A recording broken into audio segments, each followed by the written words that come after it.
6TR, the bright side of Staffordshire. The Horrors are back after a 3-year break, and to tell us more and give us details about the new album V, we've got Faris Badwan on the line. Hello, Faris. Hello, how are you doing? Really good, thanks. We've got 5 minutes to have a quick chat. Let's make them count. So let's talk about the album. It's called V.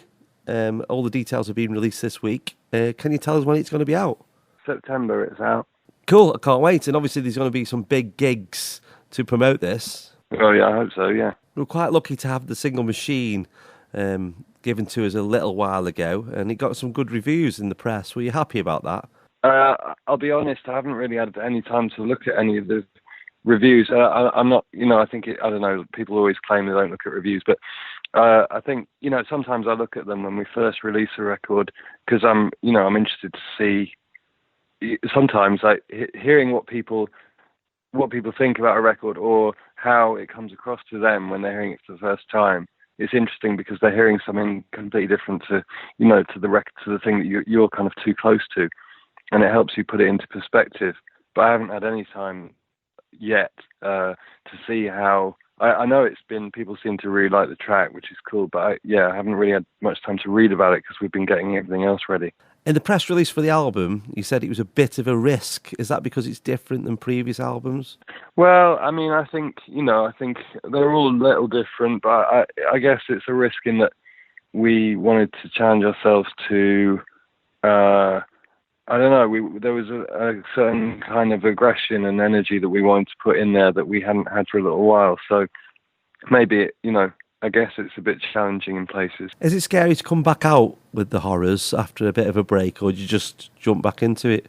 Well, I mean, you're not really coming back, because, we've been working on the record and working as a band the whole time. So for me, not really a lot has changed. We're always in, we're in the Horrors every day. So it doesn't really feel like a return. It's just, we've just been continuing doing what we're doing.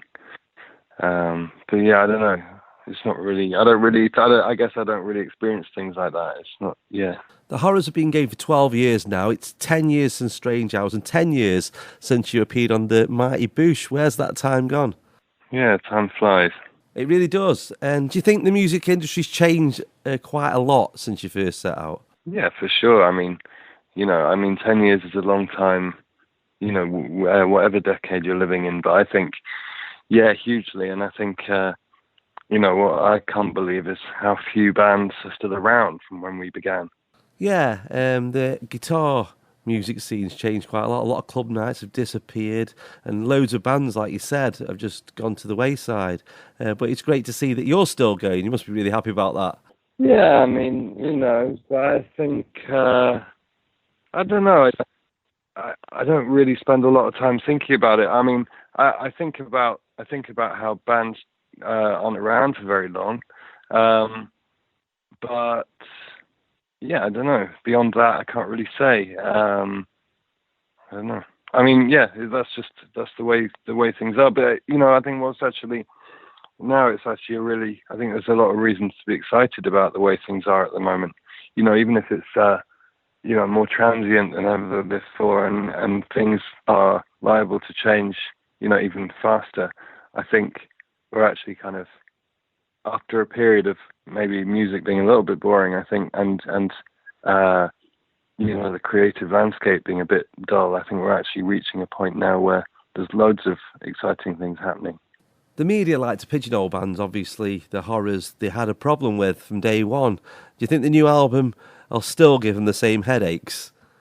Well, yeah, I think maybe. But, pigeonholing or categorizing is, that's just something that humans like to do. I mean, not only with bands, with anything, it's just a very kind of human characteristic, the need to sort of, put things in a place that they can sort of be simplified or understood quickly. So, I don't know. I think I would say it's hard to categorize the Horrors, but I think probably most bands say that about themselves. Yeah, I bet they do. And the Horrors have done some great gigs, their own support slots, including one with Depeche Mode recently. What was it like to go around the world with those guys? Well, it's pretty full on, that one, because I mean, it was the biggest tour we've ever done, over a number of dates, because I mean, it was like 70,000 people every night, at least, and I don't know, I really enjoyed playing, and I don't know, I guess when we started as a band, that kind of thing we would never really have foreseen. It didn't ever really feel like that was the kind of thing that we'd be doing, 10 years later or whatever. So I don't know, I feel like I'm always getting surprised by what happens with Horace. And long may it continue. Good luck with the album V and everything else this year. Thank you very much for chatting to us today, Faris. Great, thank you very much. Take care, bye. Bye.